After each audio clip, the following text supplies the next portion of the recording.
like, comment, share, subscribe and press the bell icon. অধ্যায় 4 আবেগ সংক্রান্ত মেধার প্রয়োগ। অন্তরঙ্গ শত্রু যারা। সিগমুন্ড ফ্রয়েড একদিন তার শিষ্য এরিক এরিকসনকে এটা বলেছেন যে ভালোবাসার কাজ করা হলো দুটি দক্ষতা যা সম্পূর্ণ পরিপক্কতাকে চিহ্নিত করে। যদি ঘটনা এটি হয় তাহলে পরিপক্কতা জীবনে চলার পথে একটা সংকটপূর্ণ কর্মকেন্দ্রের নাম এবং বর্তমান বিবাহ বিচ্ছেদের যে প্রবণতা তা আবেগ সংক্রান্ত মেধাকে অন্য যে কোনো সময়ের তুলনায় অনেক বেশি গুরুত্বপূর্ণ করে তুলেছে। বিবাহ বিচ্ছেদের হারটাকে বিবেচনায় নেওয়া যাক। প্রতি বছরের বিবাহ বিচ্ছেদের যে হার কম বেশি সমানভাবে তা অব্যাহত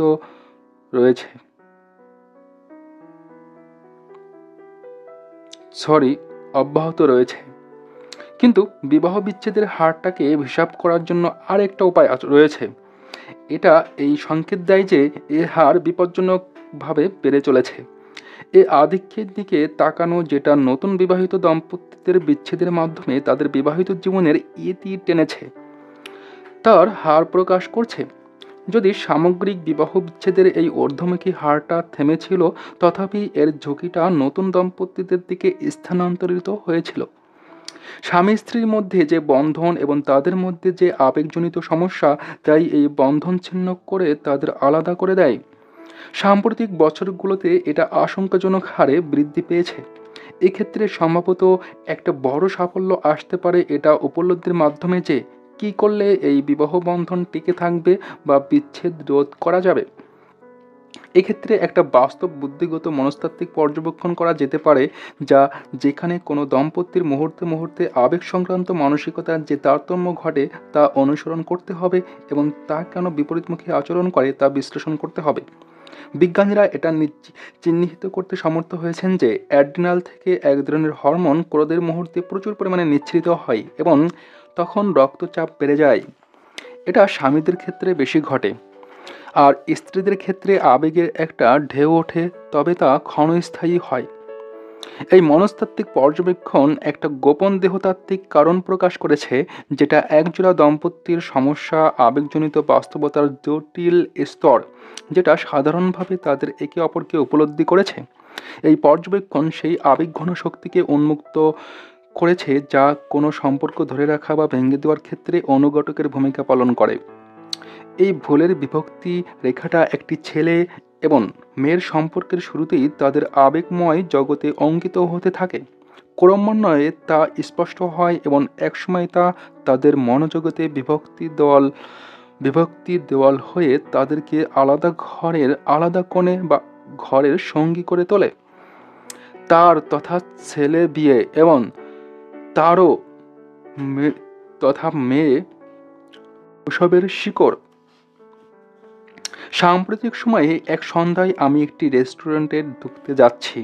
দরজায় একটি তরুণকে ঠেস দিয়ে দাঁড়িয়ে থাকতে দেখলাম। তার মুখমণ্ডলের ভাষা একটা চাপা ক্ষোভে সে ফুঁসছে। একজন তরুণী তার হিল জুতা খুলে হাতে নিয়ে দৌড়ে তার কাছে এলো। তার পিঠের মধ্যে ঘুষি মারতে মারতে চিৎকার করে বলল, গডম্যান, তুমি ফিরে এসেছো। ওহ, তোমাকে দেখে খুব ভালো লাগছে।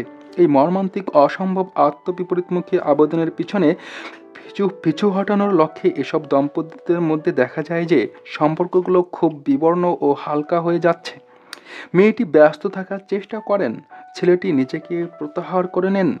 বৈবাহিক থেরাপিস্টরা অনেক দিন ধরেই বলে আসছেন যে স্বামীরা তাদের স্ত্রীদের সম্পর্কে যে অভিযোগগুলো করে তা হলো তাদের অযৌক্তিক চাহিদা, প্রচণ্ড ক্রোধে ফেটে পড়া এবং অশান্তি তৈরি করা। এই কারণে তারা দাম্পত্য অফিসে এ সম্পর্ক থেকে নিজেকে প্রত্যাহারের পথ খুঁজে পেতে চেষ্টা করেন এবং তাদের স্ত্রীদের বক্তব্যের ব্যাপারে তাদের যথেষ্ট উদাসীনতা রয়েছে। বিবাহিত জীবনের পরিণতি দুটি আবেগজনিত বাস্তবতার প্রতিচ্ছবি প্রতিফলিত করে এবং সেটা স্বামী বা স্ত্রী উভয়ের জীবনেই।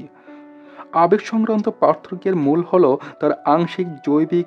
তাদের মধ্যে শৈশবকেও ফিরে পাওয়া যেতে পারে এবং ছেলে ও মেয়ের মধ্যে একটা ভিন্ন আবেগময় পৃথিবীকে খুঁজে পাওয়া যায় ঠিক যখন তারা বড় হয়ে ওঠে।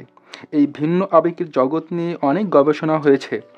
ছেলেমেয়েরা যে ভিন্ন খেলাকে পছন্দ করে সেখানেই তাদের বাধাগুলো মাথাচড়া দিয়ে ওঠে। শুধু তাই নয়, বরং এই তরুণ ছেলেমেয়েগুলো ছেলে বন্ধু বা মেয়ে বন্ধু রাখার ব্যাপারে নিন্দার মুখে পড়ার ভয়ও করে।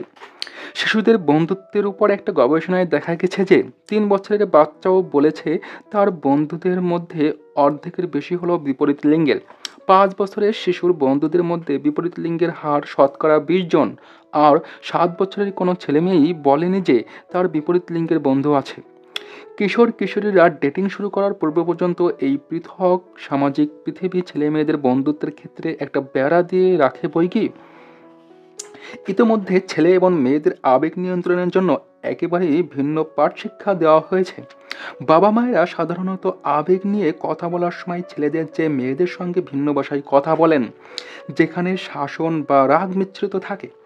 মেয়েরা ছেলেদের তুলনায় অধিকতর আবেগ প্রকাশ করতে পারে। বাবা মায়েরাও ছেলে মেয়েদের প্রি স্কুলের পূর্বে যখন ছেলে মেয়েদের গল্প শোনান, তখন ছেলের তুলনায় মেয়েকে তুলনামূলক বেশি আবেগপ্রবণ শব্দ ব্যবহার করে গল্প শোনান। যখন মায়েরা মেয়েদের সঙ্গে অনুভূতি বিষয়ে কথা বলেন, তখন তারা নিজেরা আবেগ নিয়ে অনেক বিস্তারিত আলোচনা করেন, যেটা ছেলেদের সঙ্গে করেন না। যদিও তারা ছেলেদের সঙ্গে কিছু কিছু আবেগ যেমন ক্রোধ বা ক্ষোভ এসব বিষয়ের কারণ এবং ফলাফল নিয়ে বিস্তারিত কথা বলেন। 10 বছর বয়সে ছেলে এবং মেয়ে উভয়ই মোটামুটি হারে স্পষ্টতই আক্রমণাত্মক হয়। যখন তারা কোনো বিষয়ে ক্ষেপে যায়, তখন তারা তা মোকাবেলা করার জন্য ঝাঁপিয়ে পড়ে। কিন্তু যখন তাদের বয়স 13 বছর, তখন লিঙ্গভেদে এ আচরণে পার্থক্য দেখা দেয়। মেয়েরা আক্রমণের ক্ষেত্রে কর্মকৌশলে ছেলেদের তুলনায় বেশি পারদর্শী হয়, যেমন পরোক্ষ গৃহবিবাদ, সম্পর্ক ছিন্ন করা ইত্যাদি। ছেলেরা বড় আকারের গোপন কৌশলগুলো থেকে উদ্বুদ্ধ হয় এবং ক্রুদ্ধ হয়ে কেবল মুখোমুখি হতে থাকে। এটা হলো অনেকগুলো উপায়ের একটি, যা ছেলেরা পরবর্তী সময়ে পুরুষেরা তাদের বিপরীত লিঙ্গের তুলনায় কম বাস্তব বুদ্ধিসম্পন্ন, যা আবেগজনিত জীবনে স্পষ্ট পার্থক্য গড়ে দেয়। এ সব কিছু দ্বারা বোঝায় যে মহিলারা বিবাহিত জীবনে সংবেদনশীল পরিচালকের ভূমিকা পালন করে। যদিও সম্পর্ক টিকিয়ে রাখার জন্য পুরুষরা এই কাজের ক্ষেত্রে খুব কমই প্রশংসাযোগ্য অবদান রাখতে পারে। প্রকৃতপক্ষে মহিলাদের জন্য খুব গুরুত্বপূর্ণ উপাদান হলো সম্পর্ক নিয়ে তাদের সন্তুষ্টি, যেটা পুরুষদের জন্য নয়। যে বিষয়টি 264 জন দম্পতির উপর চালানো একটা পর্যবেক্ষণের রিপোর্ট থেকে নিশ্চিত করা হয়। সেই রিপোর্টে দেখানো হয় যে ওই দম্পতিদের মধ্যে আবেগজনিত মানসিক বোঝাপড়া বেশ ভালো এবং এ নিয়ে পুরুষের তুলনায় মহিলাদের সন্তুষ্টির মাত্রা বেশি। ইউনিভার্সিটি অব টেক্সাসের মনোবিজ্ঞানী টেড হাস্টন দম্পতিদের নিয়ে একটি গভীর পর্যবেক্ষণ পরিচালনা করেন।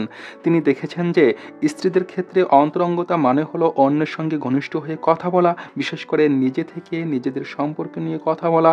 কিন্তু পুরুষরা বুঝতে চায় না স্ত্রীরা তাদের কাছে কি চায়। পুরুষ বলে, আমি তার সঙ্গে কাজ করতে চাই, কিন্তু সে শুধু কথা বলতে চায়।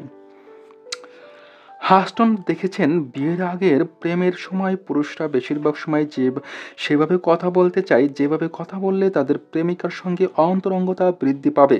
কিন্তু একবার বিয়ে হয়ে গেলে সময় যত বয়ে যায়, বিশেষ করে ঐতিহ্য বজায় রেখে যারা দম্পতি হয় তারা ক্রমান্বয়ে কম কথা বলতে থাকে। তাদের কাছে তখন কোনো কাজের সময়ই কথা বলাটা হয়ে থাকে, যেমন দুজন একত্রে বাগানে কাজ করার সময় কথা বলে। এই সংবেদনশীল লিঙ্গ ব্যবধানের অন্তর্নিহিত ভাবকে বিবেচনা করলে দেখা যায় কিভাবে দম্পতিরা অভিযোগগুলোর বিষয়ে দ্বিমত পোষণ করে যে কোনো ঘনিষ্ঠ সম্পর্ক অবশ্যম্ভাবী রূপে গড়ে ওঠে। বস্তুত নির্দিষ্ট ঘটনা, যেমন দুজন দম্পতি কতবার যৌন সম্পর্ক স্থাপন করবে, বাচ্চাদের কিভাবে শৃঙ্খলা শেখাবে, অথবা কত বেশি দেনা বা সঞ্চয় থাকলে তারা স্বস্তি বোধ করবে যে এই কারণে অন্তত তাদের বিবাহ বিচ্ছেদ ঘটবে না, বরং এটা হলো যে তারা কিভাবে তাদের যন্ত্রণাকর বিষয় নিয়ে পর্যালোচনা করে সমাধান খুঁজবে, যার উপর তাদের বিয়ের পরিণতি কী হবে তা নির্ভর করছে। বিবাহের ক্ষেত্রে নারী পুরুষের বৈষম্য টিকিয়ে রাখার মূল বিষয়টি হলো কিভাবে দ্বিমত পোষণ করা যায় সে সম্পর্কে কেবল একটা সমঝোতায় পৌঁছে যাওয়া।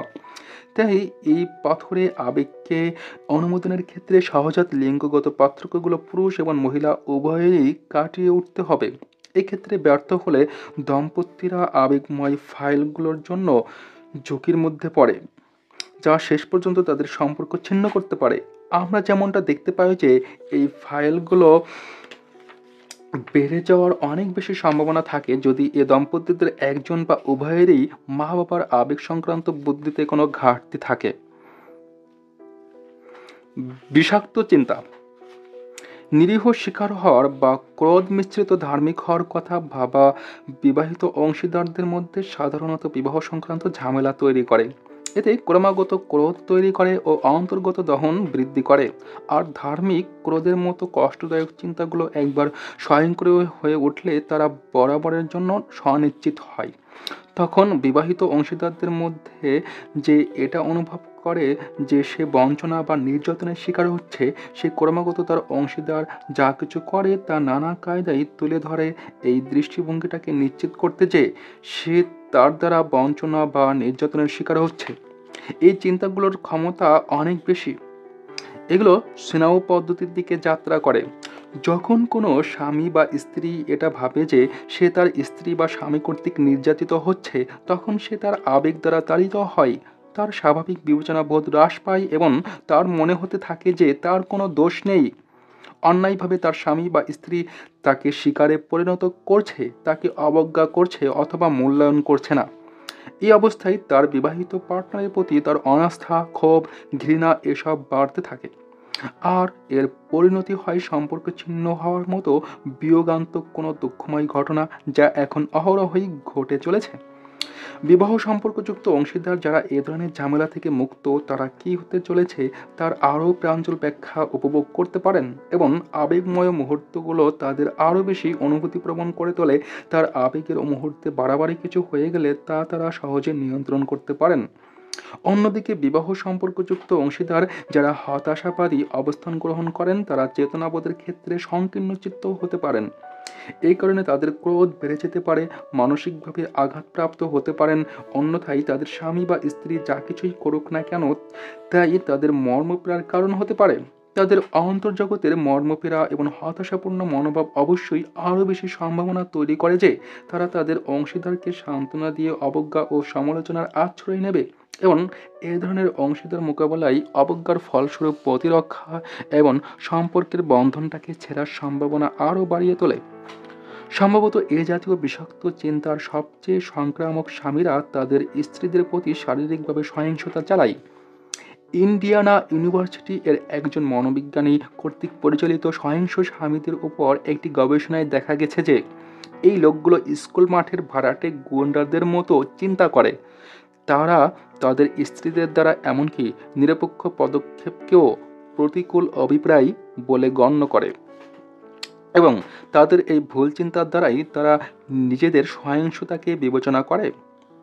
যখন এই পুরুষরা তাদের স্ত্রীদের দ্বারা প্রত্যক্ষত হন বা কোনো পরিত্যাজ্যকের পরামর্শ দেওয়ার মতো কিছু করেছেন বলে বুঝতে পারেন, তখন তাদের প্রতিক্রিয়া ক্রোধ ও আক্রোশের দিকে ধাবিত হয়। স্বয়ংক্রিয়ভাবে তাদের মাথায় এ চিন্তার উদয় হয় যে সে তথা স্ত্রী আমাকে ত্যাগ করতে যাচ্ছে। তাদের আবেগ তাদেরকে এমনভাবে তাড়িত করে যে স্বামীরা তাড়াহুড়ো করে এক্ষেত্রে প্রতিক্রিয়া দেখায়। গবেষণায় এটা দেখা গেছে যে আচরণগত প্রতিক্রিয়ায় তারা হিংস্র হয়ে ওঠে। তার তথা পুরুষের এবং তার তথা স্ত্রীর বৈবাহিক পরামর্শ। পুরুষ এবং মহিলা কিভাবে তাদের সম্পর্কের ক্ষেত্রে তাদের বিরক্তিকর অনুভূতির মোকাবেলা করে এবং তার মধ্যে পার্থক্যের সম্ভাব্য মারাত্মক পরিণতি আমাদের জানা।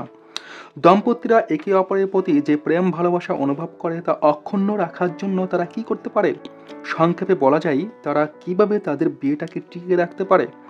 যে দম্পতিদের বিবাহ বছরের পর বছর ধরে অব্যাহত রয়েছে, তাদের মধ্যে যে মিথস্ক্রিয়া তা দেখার ভিত্তিতে বৈবাহিক গবেষকদের নির্দিষ্ট প্রস্তাব হলো নারী এবং পুরুষের জন্য সাধারণভাবে সংবেদনশীল সূক্ষ্ম মিলকরণ প্রয়োজন। পুরুষদের জন্য পরামর্শ হলো দ্বন্দ্বটি থেকে পাশ কেটে যাওয়া নয়, কিন্তু এটা উপলব্ধি করার জন্য যে যখন তাদের স্ত্রীরা কোনো কষ্ট বা অসন্তোষ নিয়ে আসে, তখন সে হয়তো এটা করছে যেটা ভালোবাসারই একটা বহিঃপ্রকাশ, হয়তো এই সম্পর্কটা আরও সুরক্ষিত করার একটা প্রয়াস।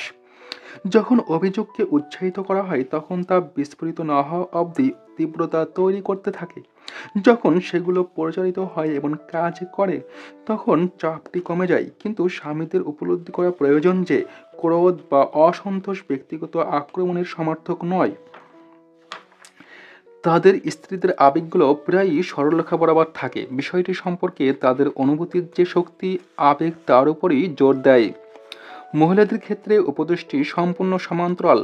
যেহেতু পুরুষদের জন্য একটা বড় সমস্যা হলো এটা যে তাদের স্ত্রীরা অভিযোগের ক্ষেত্রে অধিক মাত্রায় ঝোঁকপ্রবণ, সুতরাং স্ত্রীদের উচিত একটি সফল প্রচেষ্টা চালানো যেন তারা স্বামীদের অভিযোগের বাণে জর্জরিত করে না ফেলে। এক্ষেত্রে তাদের অধিকতর সতর্ক থাকতে হবে। কোনরূপ আচরণে তাদের প্রতি অবজ্ঞা প্রকাশ করা যাবে না বা তুচ্ছতাচ্ছিল্য করা যাবে না। চরিত্র নিয়ে আক্রমণের ফল ভয়ঙ্কর হয়। অভিযোগ তোলার ক্ষেত্রে এ বিষয়ে সতর্ক থাকতে হবে। স্বামী হতাশায় নিমজ্জিত এমন কোনো বিষয়ে তার মাথায় চাপিয়ে দেওয়া থেকে বিরত থাকতে হবে। ক্রোধের সঙ্গে ব্যক্তিগত আক্রমণ একজন স্বামীকে প্রতিরোধমুখর করে তুলতে পারে। সেক্ষেত্রে সহিংস ঘটনা ঘটার সম্ভাবনা থাকে, অথবা তাকে পাষাণ দেওয়াল রূপ মনোভাবের দিকে ঠেলে দিয়ে চূড়ান্ত সিদ্ধান্ত নিতে বাধ্য করে। কিন্তু স্ত্রীর অভিযোগের ভাষা যদি সমঝোতা সূচক ও শালীন হয় সেক্ষেত্রে ইতিবাচক ফলাফল আসতে পারে। হৃদয় দিয়ে পরিচালনা করা। মেলবর্ন ম্যাকব্রুম ছিলেন একজন দাপুটে বস। তার সঙ্গে যারা কাজ করতেন তারা তাকে ভয় পেতেন। ম্যাকব্রুম কোনো অফিসে বা কারখানায় কাজ করেছেন সেই সত্যটি অচিহ্নিত হয়ে থাকতে পারে, কিন্তু ম্যাকব্রুম ছিলেন একজন বিমানের পাইলট। 1978 সালের কোনো একদিনে তার বিমান পোর্টল্যান্ড, অরিগন অভিমুখে চলছিল। হঠাৎ তিনি বিমানের ল্যান্ডিং গিয়ারে একটি সমস্যা লক্ষ্য করলেন। সুতরাং ম্যাকব্রুম তখন একটি ধারক নিদর্শনের ভেতরে গেলেন। যে সময়ে তিনি ল্যান্ডিং গিয়ারের মেকানিজম নিয়ে কাজ করছিলেন সে সময় বিমানটি নিয়ে আরও উচ্চতায় গিয়ে চক্কর দিতে লাগলেন। যখন ম্যাকব্রুম ল্যান্ডিং গিয়ারের সমস্যা নিয়ে প্রায় অন্ধকারে হাতড়ানোর মতো সমাধান খুঁজছিলেন সে সময় দেখা গেল যে বিমানের জ্বালানিও প্রায় ফুরিয়ে আসছে। কিন্তু তার সহকারী পাইলট তার ক্রোধের বিষয়ে এত ভীত যে তিনি তাকে কিছুই বললেন না। এমনকি বিপর্যয় যখন নাকের ডগায় তখনও বিমানটি ক্র্যাশ করলো, মারা গেল 10 ব্যক্তি। বর্তমানে বিমানের নিরাপত্তা বিষয়ক প্রশিক্ষণের সময় সাবধানসূচক কাহিনী হিসেবে ওই বিমান ক্র্যাশের গল্পটি প্রশিক্ষণার্থীদের শোনানো হয়। শতকরা 80 ভাগ বিমান ক্র্যাশে যা ঘটে পাইলটরা যেসব ভুল করেন তা প্রতিরোধ করা যেতে পারে, বিশেষ করে যদি ক্রুরা এক্ষেত্রে সমন্বয়পূর্ণভাবে কাজ করেন। যৌথ কাজ যোগাযোগের পথ খুলে দেয়। সহযোগিতা, কথা বলা, কথা শোনা, একজনের মনোভাবকে বোঝা সামাজিক বিজ্ঞতার মূল সূত্র। বর্তমানে নবীন পাইলটদের কারিগরি প্রশিক্ষণে শানিত করার সঙ্গে সঙ্গে জোরালোভাবে সহযোগিতামূলক যৌথভাবে কাজ করার এই বিষয়টি শেখানো হচ্ছে। বিমানের ককপিট হলো যে কোনো কর্মপ্রতিষ্ঠানের একটি ক্ষুদ্র পৃথিবী, কিন্তু বিমান ক্র্যাশের ঘটনা বাস্তব নাটকীয়ভাবে প্রতিরোধের অভাবে তা শোচনীয় বিপত্তির মর্মান্তিক দুঃখ দুর্দশার ধ্বংসাত্মক প্রভাব তাদের নৈতিক চেতনাকে দুর্বল করে দেয় যারা এই বিমান পরিচালনার সঙ্গে সংশ্লিষ্ট, বিশেষ করে বিমান চালক, কেবিন ক্রু, প্রকৌশলী সহ অন্যদের। এর কিছু স্পষ্ট কারণ রয়েছে, যেমন কোনো কর্মীগোষ্ঠীর পরিণতিগুলো কল্পনা করুন যখন কেউ একজন ক্রোধে ফেটে পড়া থেকে নিজেকে রক্ষা করতে অক্ষম হয়, অথবা তার চারপাশের মানুষ কি অনুভব করছে সে বিষয়ে তার কোনো সংবেদনশীলতা নেই। তখন সব ক্ষতিকর প্রভাব তার দলের সদস্যদের উপর পড়তে বাধ্য। কেউ যখন ক্রোধের কারণে নেতিবাচক আবেগের বাণে ভেসে যায় তখন সে কোনো কিছু মনে রাখা, মনোযোগ দেওয়া, শেখা অথবা স্বচ্ছভাবে সিদ্ধান্ত গ্রহণ ইত্যাদি কাজ করতে পারে না। যেমন জৈনক ব্যবস্থাপনা পরামর্শক এভাবে বলেছেন, মানসিক চাপ মানুষকে হতবিহ্বল করে ফেলে, অন্যদিকে আবেগ সংক্রান্ত মৌলিক মানসিক যোগ্যতাই নিজেকে দক্ষ করে তোলা কর্মক্ষেত্রে অসীম ইতিবাচক ফল বয়ে আনে। এছাড়া কর্মক্ষেত্রে অন্যদের অনুভূতি পাঠ করার যোগ্যতা অর্জন, কোনো বিষয়ে যে দ্বিমত তৈরি হতে পারে তা ইতিবাচক পদ্ধতিতে নিয়ন্ত্রণ করা যাতে করে সেটা ক্রমান্বয়ে বৃদ্ধি না পায়, কাজের যে প্রবাহতা বজায় রাখার মতো দক্ষতা অর্জন করা, এসব উত্তম কর্মপরিবেশ তৈরি কাঙ্ক্ষিত সাফল্য অর্জনকে ত্বরান্বিত করে। নেতৃত্ব মানে শুধু কর্তৃত্ব করা নয়, কিন্তু এটা হলো কোনো একটি মহৎ উদ্দেশ্য সাধনে কর্মী বাহিনীকে উদ্দীপ্ত করবার একটা নৈপুণ্য। আমাদের পেশাকে উন্নত করার ক্ষেত্রে এর চেয়ে প্রয়োজনীয় আর কিছু নেই। যে আমরা যা করছি সে বিষয়ে আমাদের গভীর অনুভূতি আছে কিনা, কোনো পরিবর্তন আমাদের কাজের ক্ষেত্রে আমাদের অধিকতর সন্তুষ্ট করতে পারে তা আমরা জানি কি না। আচরণের বৈচিত্র্যতা। সাইলভাস কিটার 30 বছর বয়সী একজন অবসরপ্রাপ্ত সেনাবাহিনীর কর্মকর্তা ছিলেন। তিনি ক্যাপ্টেন পদবি থেকে অবসরে গিয়েছিলেন এবং পরবর্তী সময়ে তিনি সাউথ ক্যারোলিনা রাজ্যের কলম্বিয়াতে ভেনিস রেস্টুরেন্টে শিপ ম্যানেজার হিসেবে চাকরি করতেন। একদিন এক মন্থর অপরাহ্নে একদল কৃষ্ণাঙ্গ খাবার খেতে এলেন, যাদের মধ্যে একজন মন্ত্রী, একজন সহকারী ধর্মযাজক এবং 2 জন গায়ক ছিলেন। যখন তারা খেতে বসলেন তখন ওয়েটাররা তাদের দিকে নজর না দিয়ে তাদের বরং উপেক্ষা করল, যেন 5 ফুট দূরে কোনো কালো মানুষের অস্তিত্ব নেই। স্কিটার ক্ষুব্ধ হয়ে ওয়েটারদের মুখোমুখি হলেন এবং ম্যানেজারের কাছে তাদের বিরুদ্ধে অভিযোগ করলেন। ম্যানেজারও ওয়েটারদের পক্ষ নিল, বলল সেখানে কি হয়েছিল আমি কিছুই জানি না, আমি তাদের বিরুদ্ধে ব্যবস্থা নিতে পারি না। স্কিটার নীরবে সে স্থান ত্যাগ করলেন, কারণ তিনিও কৃষ্ণাঙ্গ। যদি এটি কোনো বিচ্ছিন্ন ঘটনা হতো তবে অবশ্যই কুসংস্কারের ওই ঘটনাটি নির্দ্বিধায় বিনা নজরে চলে যেত, কিন্তু সিলভিয়া স্কিটার শত শত মানুষের মধ্যে একজন, যিনি ডেনিস রেস্তোরাঁ চেইনের মাধ্যমে বিস্তৃত কৃষ্ণাঙ্গ বিরোধী যে কুসংস্কার তার প্রমাণের বিরুদ্ধে লড়েছিলেন। আর এমন একটি আদর্শিক মামলা যেটি বর্ণ বৈষম্যের শিকার হওয়া হাজার হাজার কৃষ্ণাঙ্গ গ্রাহকের পক্ষে 54 মিলিয়ন মার্কিন ডলারে মীমাংসা হয়েছিল। আর এই ঘটনার পর পৃথক ভিত্তি থাকা সত্ত্বেও সাংগঠনিক সংস্কৃতি পালনের ক্ষেত্রে সহনশীলতায় অনেক বেশি পরিবর্তন আসে, কিন্তু কোম্পানিগুলো কিভাবে এটা প্রতিপালন করতে পারে? দুঃখজনক ঘটনা হলো, কোনো একটি দিনে একটি ভিডিও দেখে বা সপ্তাহান্তের একক কোনো বৈচিত্র্য প্রশিক্ষণ কোর্সের মাধ্যমে বর্ণ বৈষম্য সম্পর্কে সেই কর্মীদের দৃষ্টিভঙ্গি তুলনামূলকভাবে পরিবর্তন হয় বলে মনে হয় না, যারা তাদের এক বা একাধিক দলের বিরুদ্ধে গভীর কুসংস্কার নিয়ে আসে। এটি কৃষ্ণাঙ্গদের বিরুদ্ধে সাদাদের পক্ষপাতিত্ব বা এশিয়ানদের বিরুদ্ধে কৃষ্ণাঙ্গদের পক্ষপাতিত্ব করা হোক না কেন, প্রকৃতপক্ষে অদ্বিতীয় বৈচিত্র্য কোর্সের মূল প্রভাব হলো, যারা খুব প্রতিশ্রুতি দিয়ে মিথ্যা প্রত্যাশা বাড়িয়ে তোলেন অথবা বোঝানোর পরিবর্তে কেবল দণ্ডের পরিবেশ তৈরি করেন, যেটি উত্তেজনা বাড়িয়ে তুলতে পারে এবং যেটি কর্মক্ষেত্রে বিভিন্ন দলে বিভক্তপূর্বক এই পার্থক্যের দিকে আরও বেশি মনোযোগ ডেকে আনে। তবে কি করা যায় তা বোঝার জন্য এটি প্রথমে কুসংস্কারের প্রকৃতিটি বুঝতে সাহায্য করে। অসহিষ্ণুতার জন্য জিরো টলারেন্স। মনুষ্য সমাজে দীর্ঘদিন ধরে বিস্তার করা পক্ষপাতের আগাছাগুলো সহজেই নিড়ানো যায় না। কি পরিবর্তন করা যায় এটা নির্ভর করবে লোকেরা এটা সম্পর্কে কি মনোভাব পোষণ করে তার উপর। উদাহরণস্বরূপ বলা যায়, ডেনিস রেস্তোরাঁয় তাদের ওয়েটার এবং শাখা ব্যবস্থাপক যারা কৃষ্ণাঙ্গদের বিরুদ্ধে বৈষম্যমূলক আচরণ করার জন্য এটিকে নিজেরাই গ্রহণ করেছিলেন। যদি কখনো এর বিরুদ্ধে চ্যালেঞ্জ জানানো হয় তবে তা ছিল বিরল, বরং তার পরিবর্তে কিছু ব্যবস্থাপকদের মনে হতো যে তারা এটাকে উৎসাহ দিচ্ছেন। কমপক্ষে কৌশলে বৈষম্যমূলক আচরণ করতে, এমনকি শুধু কৃষ্ণাঙ্গ গ্রাহকদের কাছ থেকে খাবারের জন্য অগ্রিম পেমেন্ট দাবি করার মতো নীতিমালাও সুপারিশ করা হয়।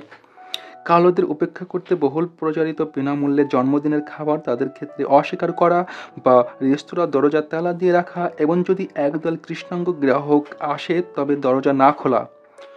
জন পি রেলম্যান এমন একজন অ্যাটর্নি, যিনি সিক্রেট সার্ভিসের কৃষ্ণাঙ্গ এজেন্টদের পক্ষে ডেনিস রেস্তোরাঁর বিরুদ্ধে মামলা করেছিলেন। তিনি জানিয়েছিলেন ডেনিসের ব্যবস্থাপনা পর্যায়ের কর্মীরা কী করছেন তার দিকে ডেনিস কর্তৃপক্ষ তাদের চোখ বন্ধ করে রেখেছে।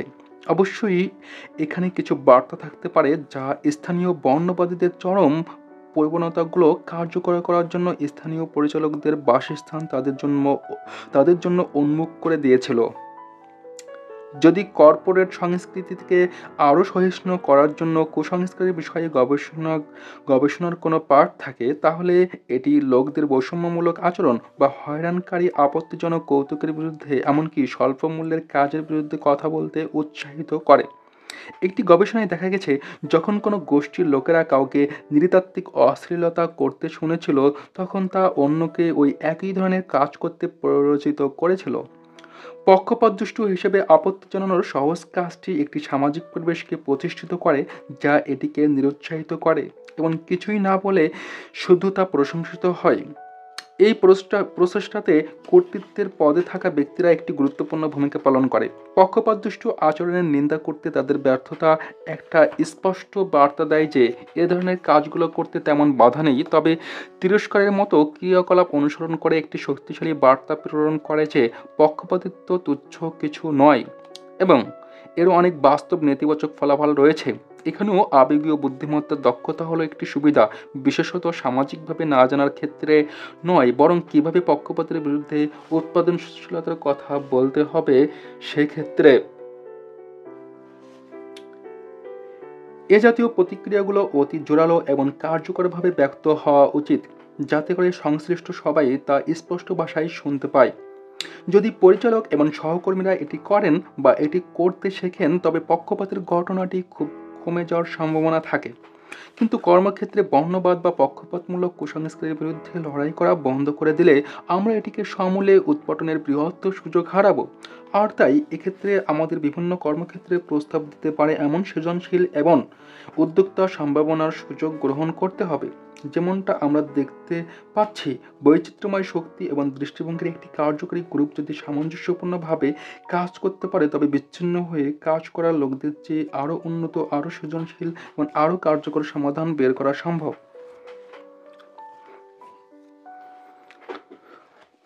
মন এবং ঔষধ, এসব কিছু আপনাকে কে শিখাবে? ডাক্তার অবিলম্বেই উত্তর এলো ভোগান্তি। Albert Camus, The Plague. আমার কোটিসন্ধির মধ্যে একটা অস্পষ্ট ব্যথা আমাকে আমার ডাক্তারের কাছে যেতে বাধ্য করেছিল। কোনো কিছুই অস্বাভাবিক মনে হয়নি যতক্ষণ না প্রস্রাবের একটা পরীক্ষা করা হয়েছিল। আমার প্রস্রাবের পরীক্ষায় রক্ত পাওয়া গিয়েছিল। আমি চাই আপনি হাসপাতালে যান এবং কিছু পরীক্ষা করান। তিনি অনেকটা ব্যবসায়িক কণ্ঠে কথাটা বললেন। আমি জানি না এরপর তিনি কি বলেছিলেন। তিনি প্রথমে আমাকে কিডনি ফাংশন এবং সাইটোলজি টেস্টের কথা বলেছিলেন। সাইটোলজি ক্যান্সার কথাটা শুনে আমার মস্তিষ্ক যেন বরফে জমাট হয়ে গিয়েছিল। কোথায়, কোন ডায়াগনস্টিক সেন্টারে আমার এই টেস্টগুলো করাবো, এ বিষয়ে তার ব্যাখ্যাগুলো আমার মাথায় কুয়াশাচ্ছন্ন স্মৃতির মতো ভাসছিল। এটা ছিল একটা সরল নির্দেশনা, কিন্তু এই বিষয়টি তাকে আমি 3 বা 4 বার পুনরাবৃত্তি করতে বলেছিলাম। সাইটোলজি আমার মনে শব্দটি ভুলে যেতে পারছে না। এই একটি শব্দ আমাকে এমন অনুভূতি এনে দিল যে আমার ঘরের সামনের দরজায় যেন কেউ একজন আমার গলা টিপে ধরেছে।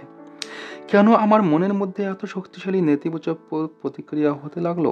আমার ডাক্তার শুধু আমার শরীরের কোনো একটি অঙ্গের ডাক্তারি পরীক্ষা করার সিদ্ধান্ত নিয়েছে। সেখানে একটি ক্ষুদ্র নেতিবাচক সন্দেহ ছিল যে ক্যান্সার থাকতে পারে, কিন্তু ওই মুহূর্তে এই যুক্তিসঙ্গত বিশ্লেষণ অবান্তর ছিল। অসুস্থদের দেশে আবেগই শাসনকর্তা, আর ভয়ের ভাবান্তর দূরে দূরে। আমরা আবেগগতভাবে ভঙ্গুর হতে পারি যখন আমরা অসুস্থ হই, কারণ আমাদের মানসিক ভালো আকাঙ্ক্ষা বিভক্ত বিভ্রমের অংশ নেয়। অসুস্থতা, বিশেষ করে একটি গুরুতর অসুস্থতা, বিভ্রান্তির বিস্ফোরণ ঘটায়। হঠাৎ করে আমরা খুব দুর্বলতা অনুভব করি এবং নিজেকে অসহায় মনে হয়। এ ধরনের সমস্যা তৈরি হয় তখন যখন ডাক্তাররা রোগীর আবেগ বা মানসিক অবস্থাকে উপেক্ষা করেন। তারা যখন এটা আমলে নেন না যে রোগী আবেগগতভাবে কী প্রতিক্রিয়া দেখাতে পারে, এমনকি তাদের স্বাস্থ্যের খারাপ অবস্থার দিকে তাকিয়েও। রোগীর জন্য নার্স বা চিকিৎসকের সঙ্গে কোনো মুখোমুখি ইতিবাচক তথ্য আশ্বাসের সুযোগ হতে পারে, আর দুর্ভাগ্যক্রমে যদি তা নেতিবাচকভাবে পরিচালিত হয় তাহলে তা রোগীর জন্য হতাশাকে আমন্ত্রণ জানানোর নামান্তর। কিন্তু প্রায়ই চিকিৎসা সেবা প্রদানকারীরা তাড়াহুড়ো করেন বা রোগীর কষ্টের প্রতি উদাসীন থাকেন।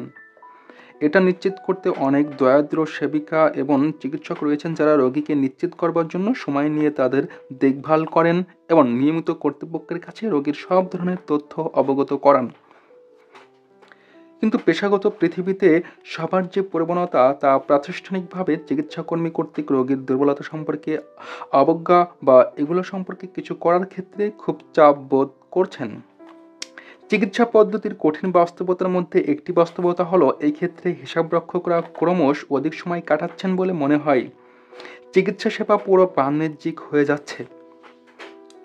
চিকিৎসার সঙ্গে যত্ন নেওয়ার জন্য চিকিৎসকদের মানবিক যুক্তির বাইরে রোগীদের মনস্তাত্ত্বিক এবং সামাজিক বাস্তবতাকে চিকিৎসা ক্ষেত্রের মধ্য থেকে পৃথক না করে বিবেচনা করার বাধ্যতামূলক কারণ রয়েছে। এখন এক্ষেত্রে একটা বৈজ্ঞানিক নজির স্থাপন করা যেতে পারে এবং সেটা হতে পারে চিকিৎসা এবং প্রতিরোধ উভয় ক্ষেত্রে। এটি রোগীর শারীরিক চিকিৎসার সঙ্গে তাদের আবেগ সংক্রান্ত সংবেদনশীল অবস্থার সমন্বয় সাধনপূর্বক করা যেতে পারে।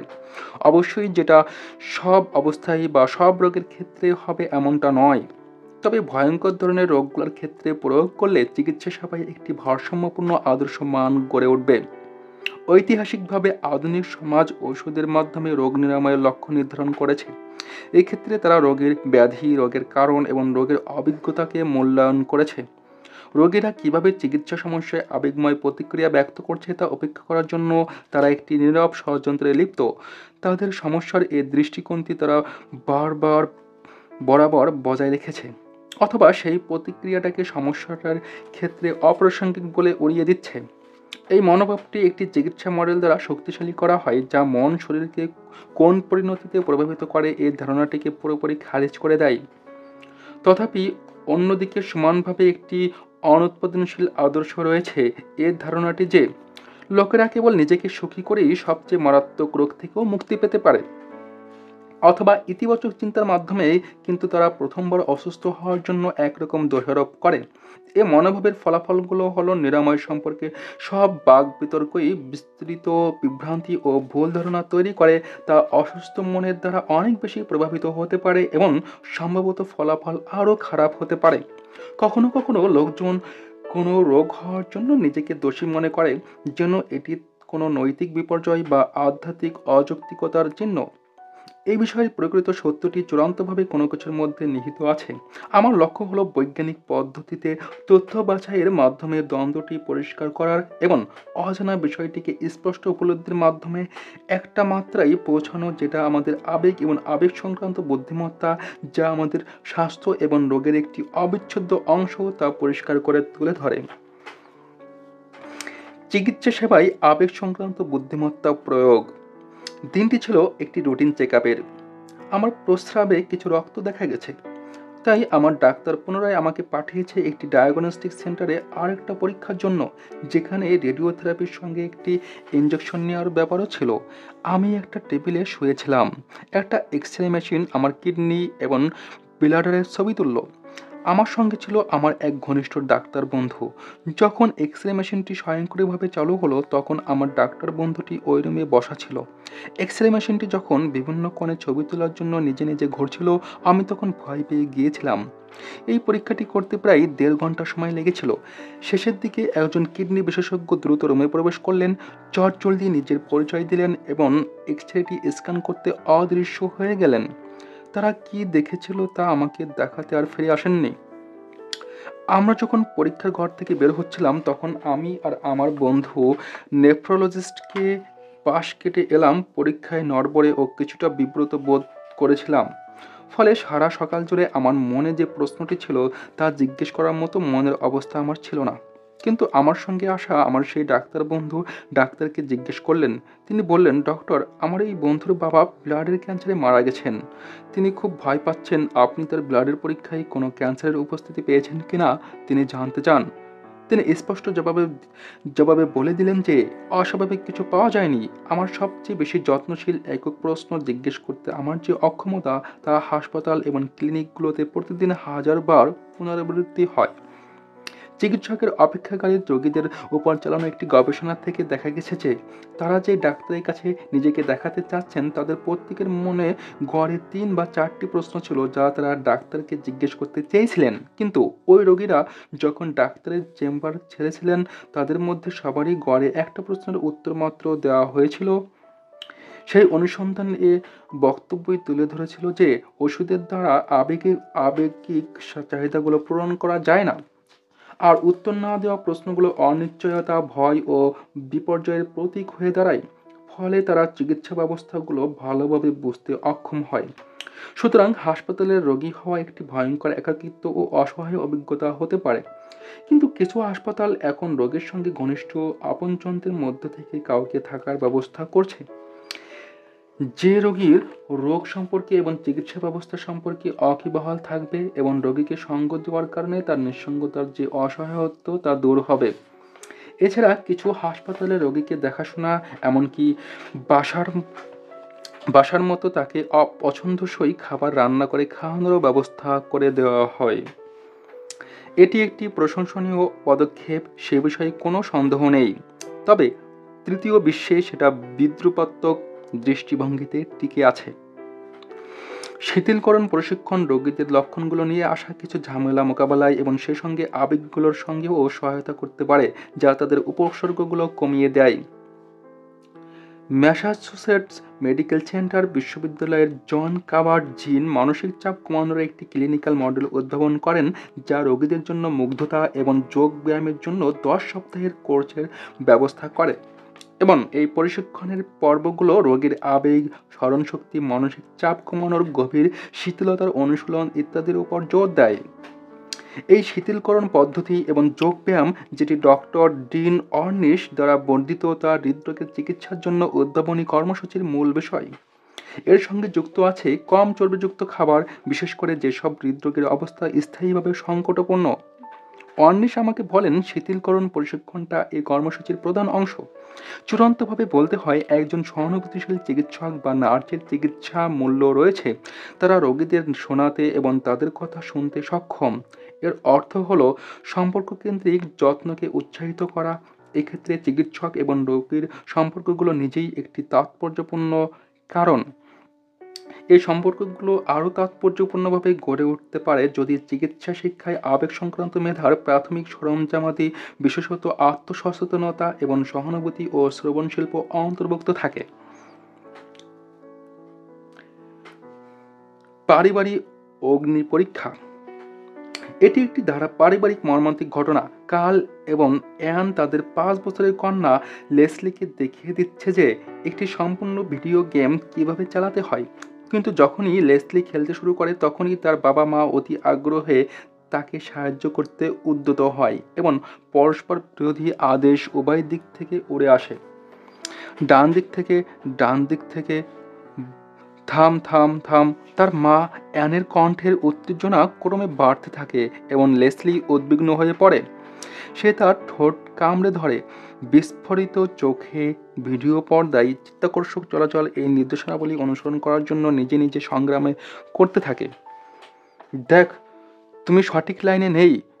দেখো, তুমি সঠিক লাইনে নেই। বামে নাও, বামে। লেসলির বাবা কাল তাকে দ্রুততার সঙ্গে নির্দেশ দিচ্ছে।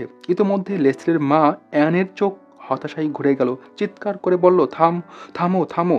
লেসলি তার মা বাবা কারো উপরই খুশি হতে পারল না। উত্তেজনায় তার চোয়াল শক্ত হয়ে গেল এবং সে কেঁদে ফেলল। লেসলির বাবা মা তার কান্নাকে উপেক্ষা করে নিজেরা ঝগড়ায় লিপ্ত হলো। লেসলি স্টিকটাকে ভালোভাবে নাড়তে পারেনি। তার মা বলল। কাল ক্রুদ্ধ হয়ে উঠল। লেসলির চোখের পানি যখন কপল বেয়ে বুকে গড়িয়ে পড়ছে, তখনও তার বাবা মা তা গ্রাহ্য করল না। তখন সে তার হাত দিয়ে চোখ মুছতে গেল, তখন তার বাবা বলল, ঠিক আছে, তুমি স্টিকটা ধরো, গুলি করো। ঠিক আছে, হ্যাঁ, এটা শেষ করো। এবং তখন তার মা চিৎকার করে উঠল, একটুখানি এগিয়ে যাও। কিন্তু এবার লেসলি হালকা একটু কোকিয়ে উঠল। সে একাকী তার যন্ত্রণা প্রকাশ করল। এ ধরনের মুহূর্তে শিশুরা গভীর শিক্ষা নেয়। লেসলির ক্ষেত্রে উপসংহারে বলা যায় যে তার এই যন্ত্রণাকর আদান প্রদানের বিষয়ে তার বাবা মা বা অন্য কেউ তার অনুভূতিগুলোর যত্ন নেয় না। যখন শিশুদের শৈশবকালে এ ধরনের ঘটনা অসংখ্যবার ঘটতে থাকে, তখন তা শিশুর সারা জীবনের জন্য কিছু মৌলিক আবেগজনিত বার্তা প্রদান করে এবং এটা তার জীবন চলার পথে একটা নেতিবাচক ধারায় তাকে চালিত করে। আবেগজনিত শিক্ষার ক্ষেত্রে পরিবার হলো আমাদের প্রথম স্কুল। এই ঘনিষ্ঠ অবস্থানে আমরা শিখি যে কীভাবে নিজেকে উপলব্ধি করব এবং অন্যরা আমাদের এই অনুভূতিতে কী রকম প্রতিক্রিয়া দেখাবে। এই অনুভূতিগুলো নিয়ে আমরা কিভাবে চিন্তা করব বা আমাদের প্রতিক্রিয়া কিভাবে প্রকাশ করব। আমরা কিভাবে নিজের ভয় এবং প্রত্যাশা ব্যক্ত করব। এই আবেগজনিত শিক্ষাগুলো আমরা সরাসরি বাবা মা এবং পরিবারের অন্য সদস্যদের কাছ থেকে গ্রহণ করি। শত শত গবেষণা এটা প্রকাশ করেছে যে কিভাবে বাবা মায়েরা শিশুদের সঙ্গে আচরণ করবে। কঠোর নিয়ম শৃঙ্খলা শেখানোই হোক বা পড়ালেখা এবং জীবনবোধ শেখানোই হোক, শাসনই হোক বা হৃদয়ের উষ্ণতা দিয়ে ভালোবাসাই হোক, যেটা শিশুর আবেগঘন জীবনের সঙ্গে গভীরভাবে জড়িত। তবে সম্প্রতি একটি জোরালো তথ্য পাওয়া গেছে যে আবেগগতভাবে বুদ্ধিমান বাবা মা থাকা শিশুদের জন্য অনেক বেশি উপকারী। দম্পতিরা কিভাবে নিজেদের মধ্যে তাদের অনুভূতিগুলো বিনিময় বা পরিচালনা করে এবং পরিবারের যারা ছোট্ট শিক্ষানবিশ সেই বাচ্চারা তাদের সঙ্গে সরাসরি চিত্তাকর্ষক শক্তিশালী পাঠের মাধ্যমে তাদের প্রশিক্ষিত করে তোলে, তা পরিবারের সূক্ষ্ম সংবেদনশীল আবেগ বিনিময়ের মাধ্যম হিসেবে স্বীকৃত। কার্ল এবং অ্যানের মতো কিছু বাবা মা আছেন যারা সন্তানকে বেধড়ক মারধর করে, ধৈর্য হারিয়ে ফেলে, সন্তানদের নির্বুদ্ধিতাতে চরম মাত্রায় ক্ষিপ্ত হয়, তাদের ক্রোধপূর্ণ কণ্ঠস্বর চরম মাত্রায় পৌঁছায়। এমনকি কোনো কোনো বাবা মা সন্তানকে নির্বোধ ভেবে তাকে পিছিয়ে পড়াদের কাতারে গণ্য করে তাকে এগিয়ে নেওয়ার ক্ষেত্রে হাল ছেড়ে দেয়। অন্যদিকে আবেগগত জ্ঞানে বা বুদ্ধিমত্তায় যেসব বাবা মা এগিয়ে, তারা তাদের সন্তানদের এগিয়ে নেওয়ার জন্য সব কিছু করেন। তারা ধৈর্যশীল ও সহনশীল হন, তারা তাদের সন্তানদের ভুল ত্রুটিগুলো ধৈর্যের সঙ্গে শুধরে দেন। তাদের সন্তানরাও মন মনন চেতনায় আবেগগত বুদ্ধিমত্তায় নিজেকে পরিপূর্ণ করে তোলে। সব অযোগ্যতাকে তারা যোগ্যতার শান পাথরে ঘষে শানিত করে তোলে। বাবা মায়ের তিনটি সর্বাধিক আবেগগত মানসিক শৈলী হতে উপযুক্ত আলোচনা প্রমাণযোগ্য। সম্পূর্ণরূপে অনুভূতিকে উপেক্ষা করা। এ ধরনের বাবা মায়েরা একজন শিশুর আবেগজনিত বিষণ্ণতাকে খুব তুচ্ছ হিসেবে গণ্য করে। তারা আবেগঘন মুহূর্তগুলোকে কাজে লাগিয়ে তাদের আরও ঘনিষ্ঠ করার সুযোগ হারায় অথবা আবেগগত পারদর্শিতা অর্জনে তাদের সাহায্য করতে তারা ব্যর্থ হয়। কঠোর নীতিবান হওয়া। এ ধরনের বাবা মায়েরা প্রত্যক্ষ করেন যে শিশুরা কিভাবে অনুভব করে, কিন্তু একটা শিশু আবেগঘন ঝড়কে কিভাবে মোকাবেলা করে সেটাকে মূল্যায়ন না করে ওই সব বাবা মায়ের মতো আচরণ করে যারা শিশুর আবেগঘন মুহূর্তগুলোকে উপেক্ষা করে। এসব বাবা মা শিশুদের সংকটময় মুহূর্তে বিকল্প প্রতিক্রিয়া প্রদর্শনের ক্ষেত্রে সাহায্যের ব্যাপারে কদাচিৎ পদক্ষেপ নেয় বা চেষ্টা করে। ঘৃণা প্রকাশ করা বা শিশুর অনুভূতির ব্যাপারে কোনোরূপ সহানুভূতি প্রদর্শন না করা। এ ধরনের বাবা মা সাধারণত শিশুদের শাস্তি দেওয়া এবং সমালোচনা করা উভয় ক্ষেত্রেই কঠোর মনোভাব পোষণ করেন। এসব বাবা মা সন্তানের পক্ষ থেকে কোনোরূপ ক্রোধ প্রদর্শন সহ্য করেন না এবং এক্ষেত্রে যে কোনো রকম ভুলই তাদের জন্য শাস্তির কারণ হয়। এরা হলেন সেসব বাবা মা যারা সন্তানের প্রতি ক্রোধে উন্মত্ত হয়ে চিৎকার করেন যখন সন্তান আত্মপক্ষ সমর্থন করে নিজের গল্পটা শোনাতে চায়। উপযুক্ত সমস্যা সমাধানপূর্বক আবেগ সংক্রান্ত সুস্থ মেধাসম্পন্ন মানসিকতা গড়ে তুলতে বাবা মাদের কার্যকরী কোচ বা প্রশিক্ষক হওয়ার জন্য তাদের মানসিক বুদ্ধিমত্তার ধনী ব্যক্তির একটি মোটামুটি উত্তম উপলব্ধি থাকতে হবে। শিশুর একটা মৌলিক আবেগ সংক্রান্ত পাঠের জন্য তাদের জানতে হবে কিভাবে অনুভূতির মধ্যে পার্থক্য গড়ে তুলবে। একজন বাবা যিনি নিজেকে খুব বেশি কার্যোপযোগী করে তুলেছেন, তার নিজের দুঃখবোধ তার সন্তানকে কোনো কিছু হারানোর যে ব্যথা এবং বিয়োগান্তক সিনেমা দেখার দুঃখবোধের পার্থক্য বোঝাতে সাহায্য করবে না। এ পার্থক্য অতিক্রমে আরও অত্যাধুনিক অন্তর্দৃষ্টি আছে, যেমন সেই ক্রোধ যেটা প্রায়ই উত্তেজনা ছড়ায় এবং যেটা প্রথমবার অনুভূতিতে আঘাত হেনেছে। শিশুরা বেড়ে ওঠার সঙ্গে সঙ্গে নির্দিষ্ট আবেগীয় পাঠগুলো তাদের প্রয়োজন মতো বদলে যাওয়ার জন্য তাদের প্রস্তুত করে। যদিও কিছু আবেগজনিত দক্ষতা বছর জুড়ে বন্ধুদের পরিমণ্ডলে শানিত হয়, তথাপি আবেগগতভাবে পারদর্শী বাবা মা তাদের বাচ্চাদের আবেগগত বুদ্ধিমত্তার প্রতিটি মৌলিক বিষয়ে সাহায্য করতে অনেক কিছু করতে পারেন। তারা তাদের শেখাতে পারেন কিভাবে উপলব্ধি করা যায়, উপলব্ধির ক্ষেত্রে নিজেকে কিভাবে পরিচালনা করা যায় এবং তাদের অনুভূতিকে কিভাবে অলংকারপূর্ণ করা যায়। আবেগ সংক্রান্ত বুনিয়াদি লাভ করা।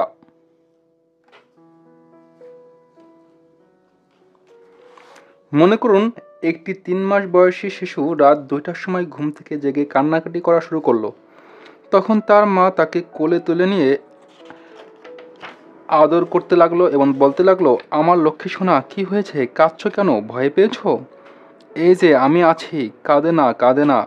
মায়ের উষ্ণ আদর ভালোবাসায় শিশুটির কান্না থামলো এবং সে ঘুমিয়ে পড়ল। এখন মনে করুন আর একটি 2 মাসের শিশু, সেও গভীর রাতে ঘুম থেকে জেগে কান্না শুরু করে দিল। কিন্তু এই শিশুটির মা তার স্বামীর সঙ্গে তুমুল ঝগড়ার পর ঘণ্টাখানেক আগে ঘুমিয়ে পড়েছিলেন, তিনি জেগে উঠলেন না। শিশুটি উচ্চ শব্দে ভীষণ কান্না করতে থাকলে তার মা একসময় জেগে উঠলেন এবং ক্ষিপ্ত মেজাজে বললেন, এক্কেবারে চুপ করো, আমি কিছু করতে পারবো না। এবার সে তার স্বামীকে চিৎকার করে বলল, আমি আর পারছি না, এবার এবার আসো, সবকিছু চুকিয়ে ফেলি। শিশুটি তার উত্তেজনা অনুভব করে সে আরও বেশি চিৎকার করে কাঁদতে থাকে। তার মা বাবা কেউই তাকে কোলে তুলে নেয়নি। একসময় সে কাঁদতে কাঁদতে আবার ঘুমিয়ে পড়ে। এ দুটি পরিস্থিতি national centre for clinical infant প্রোগ্রামে উদাহরণ হিসেবে উপস্থাপন করা হয়। প্রথম শিশুটি শিখছে যে লোকেরা তার প্রয়োজনগুলো লক্ষ্য করছে এবং তারা তাকে সহায়তা করতে পারে এবং এই কারণে সে সাহায্য পাওয়ার জন্য সক্রিয় হয়ে উঠতে পারে। আর দ্বিতীয় শিশুটি দেখছে যে কেউ তার যত্ন নেওয়ার জন্য এগিয়ে আসছে না, এই লোকগুলো তাকে গণ্য করছে না, সে ব্যর্থ হওয়ার জন্য নিজেকে সান্ত্বনা দেওয়ার চেষ্টা করছে। অবশ্য বেশিরভাগ শিশুরই উভয় ধরনের অভিজ্ঞতার মুখোমুখি হতে হয়, কিন্তু সারা বছর জুড়ে শিশুদের বাবা মা তাদের সঙ্গে যেরূপ আচরণ করে এবং সে বিষয়ে শিশুর যে মাত্রার অভিজ্ঞতা হয়, সেখানে শিশুর আবেগগত শিক্ষার ভিত্তি রচিত হয়, যা পরবর্তী সময়ে শিশুকে সক্রিয়ভাবে অনুভব করতে শেখায়, নিজের নিরাপত্তা এবং অন্যের উপর নির্ভরশীলতার বিষয়েও তাদের বুদ্ধিমত্তাকে শানিত করে। শিশুদের জীবনের আবেগগত শিক্ষা বা মানসিক পাঠ প্রথম ৩ বা ৪ বছরে তাদের মধ্যে ৩ ভাগের ২ ভাগ গড়ে ওঠে, আর জটিলতার সঙ্গে এর চেয়ে বেশি হারে বিকশিত হয়, যা পূর্বে কখনো হয়নি। এই সময়টাতে শিক্ষার প্রধান পাঠগুলো ঘটে সেটা জীবনের পরবর্তী অধ্যায়ের চেয়েও বেশি তাৎপর্যপূর্ণভাবে, আর এসব শিক্ষার মধ্যে আবেগগত শিক্ষা হলো সর্বাধিক গুরুত্বপূর্ণ। এই সময়টাতে নানা রকম পীড়া মস্তিষ্কের শিক্ষার কেন্দ্রটাকে দুর্বল করে দিতে পারে, যদিও আমরা দেখতে পাবো এটি পরবর্তী জীবনে অভিজ্ঞতা দ্বারা কিছুটা বাড়িয়ে প্রতিকার করা যেতে পারে। এই প্রাথমিক শিক্ষার প্রভাব অতি গভীর হয়, যেহেতু একটি প্রতিবেদন অনুসারে জীবনের প্রথম ৪ বছরের মূল মানসিক পাঠগুলোর সংক্ষিপ্ত সার হলো এর স্থায়ী পরিণত হয় দুর্দান্ত।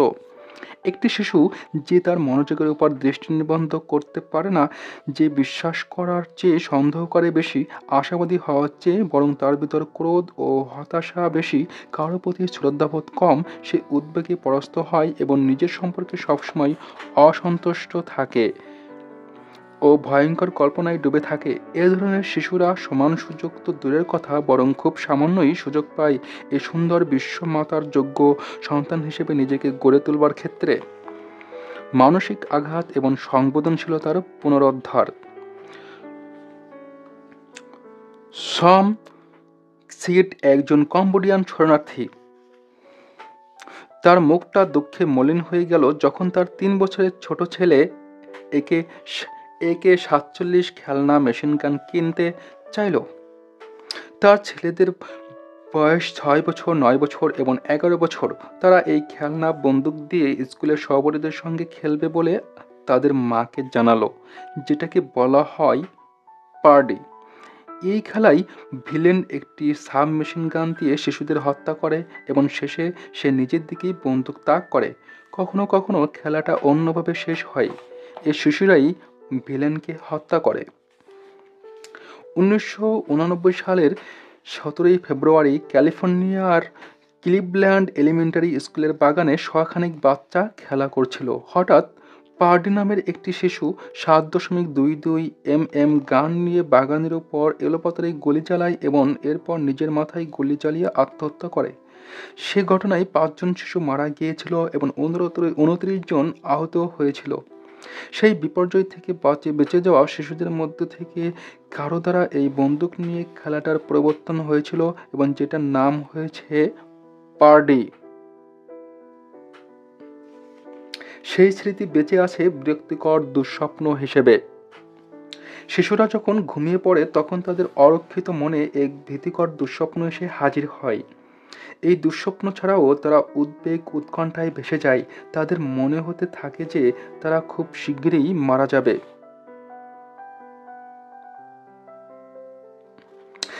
কিছু শিশু চোখ খুলে রেখে ঘুমানোর চেষ্টা করত, যাতে করে তারা স্বপ্ন না দেখে।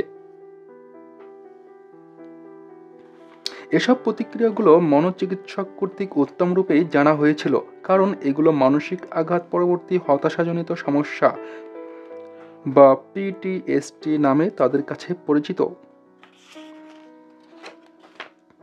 সেই স্মৃতিগুলো ছিল প্রত্যক্ষ তীব্র অভিজ্ঞতার স্মৃতি।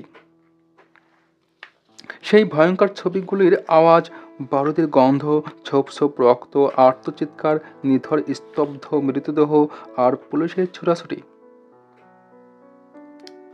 সিনেমা বিজ্ঞানীরা এখন বলেন এসব বিষাদময় ভয়ঙ্কর মুহূর্ত মস্তিষ্কের আবেগগত বর্তনীতে স্মৃতি হয়ে থাকে। এই উপসর্গগুলো অব্যাহতভাবে আঘাতমূলক স্মৃতির লক্ষণ প্রকাশ করে। স্মৃতির মধ্যে ভয়াবহতার ছাপ এবং এর ফলাফল একটি পুরো জীবনকাল ধরে থাকতে পারে। ব্যাপক হত্যাকাণ্ড থেকে বেঁচে যাওয়া কিছু মানুষের উপর গবেষণায় এটা দেখা গেছে যে 50 বছর পরও তারা তাদের সেই দুঃসহ স্মৃতি ভুলতে পারেননি এবং তা তাদের এখনও আতঙ্কগ্রস্ত করে ফেলে। এদের মধ্যে 3 ভাগের 1 ভাগ বলেছেন তারা এখনও ভয় পান এবং 3 ভাগের 2 ভাগ বলেছেন সেই দুঃসহ স্মৃতি ভোলা যায় না। কেউ কেউ বলেছেন ওই ঘটনার পর কেউ স্বাভাবিক থাকতে পারে না। গবেষণায় অংশ নেওয়া ওই হতভাগ্যরা বেশিরভাগই ছিলেন হিটলারের নাৎসি বাহিনী কর্তৃক নির্যাতনের শিকার। আবেগগত পুনঃশিক্ষা। এ ধরনের আঘাতমূলক স্মৃতিগুলোকে মনে হয় মস্তিষ্কের স্থিরকৃত কাজ, কারণ এগুলো পরবর্তী শেখার বিষয়ের উপর হস্তক্ষেপ করে, বিশেষ করে যারা বেদনাদায়ক ঘটনার পরও একটি স্বাভাবিক প্রতিক্রিয়া ব্যক্ত করে। অর্জিত ভয়, যেমন পিটিএসডি, মনের মধ্যে চেপে বসায় শেখার পদ্ধতি এবং স্মৃতিশক্তি মাথা থেকে চলে যায়। আবার এটিই হলো অ্যামিগডালা, যা মস্তিষ্কের সঙ্গে জড়িত অঞ্চলগুলোর মধ্যে অত্যন্ত গুরুত্বপূর্ণ, যেটা স্মৃতিশক্তি ও বুদ্ধিমত্তা ধারণে গুরুত্বপূর্ণ ভূমিকা পালন করে। কিন্তু চেপে বসা ভয় কাটিয়ে ওঠার ক্ষেত্রে নিউরোকর্টেক্স বেশ সংকটপূর্ণ অবস্থায় পড়ে। সাধারণত যখন কেউ কোনো অবস্থায় কোনো কিছুর দ্বারা ভীত হয়ে পড়েন, তখন সময়ের পরিক্রমায় ভয়টি ধীরে ধীরে হ্রাস পেতে পারে। এটি প্রাকৃতিকভাবে পুনঃশিক্ষণের মাধ্যমে ঘটে বলে মনে হয়। সুতরাং যে শিশুটি একটি রাখাল কর্তৃক তাড়া করা ছুটে আসা কুকুর থেকে ভয় পেয়েছিল, সে কারো একটি শান্ত কুকুর যে কারোর সঙ্গে খেলছে তাকে দেখে ততটা ভয় পাবে না, কারণ সময়ের ব্যবধানে তার ভয় ধীরে ধীরে কমে আসবে। এখন প্রশ্ন হচ্ছে, আপনি কতটা শিখতে পেরে ভয় ছেড়ে যেতে চান? এটি জিজ্ঞেস করেছেন ইউনিভার্সিটি অব উইসকনসিন এর মনোবিজ্ঞানী রিচার্ড ডেভিডসন, যিনি দুর্দশার প্রতিরোধকারী হিসেবে বাম প্রিফ্রন্টাল কর্টেক্সের ভূমিকা আবিষ্কার করেছিলেন। একটি পরীক্ষাগারের পরীক্ষায়, যেখানে লোকেরা প্রথমে একটি উচ্চতর শব্দের তিক্ত অভিজ্ঞতা পেয়েছে যে এখানে শেখার ব্যাপারে ভয়ের একটা দৃষ্টান্ত তুলে ধরবে, এবং যেটি পিটিএসডি এর নিম্নগামী প্রধান সমান্তরাল। ডেভিডসন আবিষ্কার করেছেন যেসব লোকের বাম প্রিফ্রন্টাল কর্টেক্স বেশি তৎপর, তারা খুব দ্রুত তাদের ভেতরে চেপে বসা ভয়কে দূর করতে পারে, আবার শেখার ক্ষেত্রেও তারা ঝামেলা এড়াতে পারে। আবেগগত টিউটোরিয়াল হিসেবে সাইকোথেরাপি বা মনোসমীক্ষণ। ভাগ্যক্রমে আমাদের মধ্যে বেশিরভাগ লোকেরই জীবন চলাকালীন যে বিপর্যয়কর মুহূর্তের আঘাতজনিত স্মৃতি ভাসমান তা প্রায় বিরল। তবে একই বর্তনীতে খুব সাহসের সঙ্গে মানসিক আঘাতমূলক স্মৃতিগুলো ছাপতে দেখা যায়। সম্ভবত জীবনের শান্ত মুহূর্তেও তা কাজ করতে পারে। শৈশবকালের তিক্ত অভিজ্ঞতার দুঃখময় ঘটনা, যেমন দীর্ঘকাল ধরে উপেক্ষিত হওয়া এবং একজন বাবা কর্তৃক শিশুকালে পরিত্যক্ত হওয়া বা সামাজিকভাবে প্রত্যাখ্যাত হওয়ার চেয়ে নিরতিশয় হতাশার আর কি হতে পারে। আর তারা এর একটা ছাপ তাদের সংবেদনশীল মস্তিষ্কে রেখে দেয় এবং পরবর্তী জীবনে বিকৃতি তৈরি, ক্রোধ, কান্না এসব কিছু পারস্পরিক অন্তর্নিহিত সম্পর্কের মধ্যে প্রবেশ করে। যদি পিটিএসডি সুস্থ হতে পারে, তাহলে আরও নিঃশব্দ মানসিক ভীতি, যেগুলো আমরা অনেকেই বহন করছি, তা মনোসমীক্ষণের মাধ্যমে চিহ্নিতপূর্বক সুস্থ করে তোলা যেতে পারে এবং বোঝা হয়ে যাওয়া ভীতিজনক প্রতিক্রিয়াগুলো আবেগগত বুদ্ধিমত্তাকে কাজে লাগিয়ে দক্ষতার সঙ্গে মোকাবেলা করতে শেখা যায়। মস্তিষ্কের যে নির্মাণ কৌশল, তাতে আবেগময় শিক্ষা অন্তর্নিহিত থাকে। সেটা থেকে যায় এমনকি সফল মনোসমীক্ষণের পরও। থেকে যায় একটি অনুসন্ধানমূলক প্রতিক্রিয়া, মূল আবেগের একটি অবশিষ্টাংশ, অথবা থেকে যেতে পারে আবেগের উদ্বেগজনক প্যাটার্নের যে ভয় তাও। দীর্ঘমেয়াদী থেরাপি চলাকালীন এ ধরনের রোগীদের দুই ধরনের পরিবর্তন সাধিত হয়। উদ্বেগজনক ঘটনাগুলোতে তাদের আবেগ ভীষণভাবে প্রতিক্রিয়া জানায় এবং কম ঝামেলা বা কম উদ্বেগের ক্ষেত্রে তাদের প্রতিক্রিয়া হয় শান্ত, বিমোহিত, এবং তাদের আরও স্পষ্ট প্রতিক্রিয়া এটা হয় যে তারা সম্পর্ক থেকে সত্যিকার অর্থে যা চেয়েছিল তা পাওয়ার ক্ষেত্রে এই আবেগ আরও বেশি কার্যকর। মস্তিষ্কের ক্ষেত্রে আমরা অনুমান করতে পারি লিম্বিক সার্কিটরি একটি ভীতিকর ঘটনার সূত্রের প্রতিক্রিয়া হিসেবে একটি সতর্ক সংকেত প্রেরণ করবে। তবে এক্ষেত্রে প্রিফ্রন্টাল কর্টেক্স এবং এ সম্পর্কিত অঞ্চলগুলোর একটি নতুন আরও জোরালো প্রতিক্রিয়া প্রকাশ পাবে।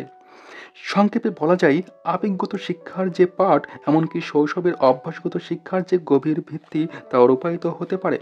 আবেগগত এ শিক্ষা সারা জীবনের জন্য। মেজাজ নিয়তি নয়। পরিবর্তনের জন্য অনেক বেশি আবেগগত নিদর্শন শেখা হয়েছে, তবে আমাদের জিনগত প্রবণতা সম্পর্কে যে প্রতিক্রিয়া দেখানো হয় সেটা হলো লোকদের অভ্যাসগত পরিবর্তনের স্বাভাবিক প্রতিক্রিয়া, যেমন অত্যন্ত উদ্বায়ী বা বেদনাদায়ক লজ্জাশীলতা। এই আবেগগত বিস্তারের পরিসীমা মেজাজের উপর ছড়িয়ে পড়ে এবং অনুভূতির নেপথ্যে যে বিরক্তির প্রকাশ তা আমাদের মূল স্বভাবকে চিহ্নিত করে। মেজাজকে আমাদের মনের সাময়িক অবস্থার ভিত্তিতে সংজ্ঞায়িত করা যেতে পারে, যেটি আমাদের আবেগগত জীবনের দৃষ্টান্ত প্রদর্শন করে। একটি নির্দিষ্ট মাত্রা পর্যন্ত আমাদের প্রত্যেকেরই এমন পছন্দসই মানসিক পরিসীমা রয়েছে। মেজাজ জন্মগতভাবে প্রাপ্ত একটা মানসিক ভাবধারা। এটি জেনেটিক দৌবাধীন ব্যাপার, যা আমাদের বিবর্তিত জীবনের অবশ্যম্ভাবী কাহিনী। প্রতিটি বাবা মা একটি শিশুর জন্মের মধ্য দিয়ে এটা প্রত্যক্ষ করতে পেরেছেন যে একটি শিশু শান্ত এবং দৃঢ় হয় বা খিটখিটে এবং কঠিন হয়, কিন্তু এ ধরনের একটি জৈবিকভাবে নির্ধারিত মানসিক সেট অভিজ্ঞতা দ্বারা পরিবর্তিত হতে পারে। আমাদের জীববিদ্যা কি আমাদের ভাগ্য নির্ধারণ করে? অথবা এমনকি যদি কোনো অতিমাত্রায় লাজুক শিশু, সে কি বড় হয়ে আত্মবিশ্বাসী যুবক হয়ে উঠতে পারে? এই প্রশ্নগুলোর অধিকতর পরিষ্কার উত্তর পাওয়া গেছে হার্ভার্ড ইউনিভার্সিটির মনোবিজ্ঞানী জেরোম কাগন এর কাছ থেকে। কাগন মনে করেন অন্তত 4 ধরনের মেজাজগত অবস্থায় মানুষ থাকে, যেমন ভীতু, সাহসী, হতাশাগ্রস্ত ও আশাবাদী, এবং এই কারণে প্রতিটি মস্তিষ্কের কার্যকলাপ ভিন্ন ভিন্ন হয়। মেজাজগত প্রতিভায় অনেক ধরনের পার্থক্য রয়েছে। আবেগগত সার্কিটরির ভিত্তিতে মানুষ এটা পার্থক্য করে দিতে পারে যে যে কোনো আবেগ কিভাবে সৃষ্টি হয়, কতক্ষণ এটি স্থায়ী হয় এবং কিভাবে এটি তীব্র হয়। কাগনের কাজ এসবের একটি প্যাটার্নের উপর মনোযোগ দেয়, আর যেটি হলো মেজাজের মাত্রা, যেটি সাহসী অবস্থা থেকে ভীতিকর অবস্থার দিকে ধাবিত হয়। কয়েক দশক ধরে মায়েরা হার্ভার্ডের উইলিয়াম জেমস হলের 14 তলায় অবস্থিত কাগন এর ল্যাবরেটরিতে তাদের শিশুদের নিয়ে আসছেন সেখানে শিশু উন্নয়নের গবেষণায় অংশ নেওয়ার জন্য। সেখানে কাগন এর সহকারী গবেষকরা লক্ষ্য করেছেন যে সেখানে গবেষণার জন্য পরীক্ষা নিরীক্ষা করতে নিয়ে আসা 21 মাস বয়সী শিশুদের মধ্যে এক ধরনের লাজুক ভাব বিদ্যমান। অন্য শিশুদের সঙ্গে মুক্তভাবে খেলা করার সময় দেখা গেছে এদের মধ্যে কেউ কেউ কিছুটা নির্বোধ, কেউ কেউ স্বতঃস্ফূর্ত, কেউ আবার জড়তায় আড়ষ্ট, মাকে জড়িয়ে ধরে চোখ লুকাতে চায়। অন্তত 4 বছর পর এই শিশুরা যখন কিন্ডারগার্টেনে পড়তে যায়, তখন কাগনের গবেষক দল তাদের পুনরায় পর্যবেক্ষণ করেন। মাঝখানের এই বছরগুলোতে বহুমুখী শিশুদের কেউই ভীত হয়ে ওঠেনি, যেখানে ভীতদের মধ্যে 3 ভাগের 2 ভাগই ছিল স্বল্পভাষী। কাগন দেখেছেন যেসব শিশু সংবেদনশীল এবং ভীত তারা বড় হয়ে লাজুক এবং ভীরু হয়। জন্ম থেকেই 15 থেকে 20 ভাগ শিশু আচরণগতভাবে বাধা প্রদানকারী হয়। যখন কেউ তাদের কাছে ডাকতে চায়, তখন এ ধরনের শিশুরা অপরিচিত কোনো কিছুকে ভয় পায়, নতুন কোনো খাবারের প্রতি একটা খুঁতখুঁতে ভাব দেখায়, তারা নতুন কোনো স্থানে বা নতুন কোনো প্রাণীর সামনে যেতে অনিচ্ছুক হয় এবং নতুন কোনো আগন্তুকের সামনে লজ্জা পায়। এটি তাদের অন্যভাবে আবার সংবেদনশীল করে তুলে ধরে, যেমন অপরাধ প্রবণতা এবং আত্মগ্লানি। এরা হলো সেসব শিশু যারা সামাজিক অবস্থানে বাদ ব্যাধিগ্রস্তের মতো উদ্বিগ্নতা অনুভব করে। সেটা শ্রেণীকক্ষে হতে পারে বা খেলার মাঠে, যেখানে নতুন কারোর সঙ্গে তাদের সাক্ষাৎ হয়, বিশেষ করে যখন সামাজিক স্পটলাইটটা তাদের উপর বিক্ষিপ্ত হয়। বড় হয়েও তারা খোলস ছেড়ে বেরোতে পারে না। জনসম্মুখে কোনো বক্তৃতা দেওয়া বা কোনো পারফর্ম করা তাদের পক্ষে সম্ভব হয় না। এসব ক্ষেত্রে তারা ভীতিপ্রবণ হয়। ভীরু ছেলেমেয়েরা এমন একটি নিউরাল সার্কিটরি নিয়ে জীবনে আসে যা তাদের এমনকি হালকা চাপের জন্য অধিকতর প্রতিক্রিয়াশীল করে তোলে। জন্ম থেকেই অন্য শিশুদের তুলনায় তাদের হৃদকম্পন দ্রুততর হয় যখন সে আশ্চর্য কোনো কিছু সামনে পড়ে বা অবাক করা কোনো পরিস্থিতি তার সম্মুখে সৃষ্টি হয়।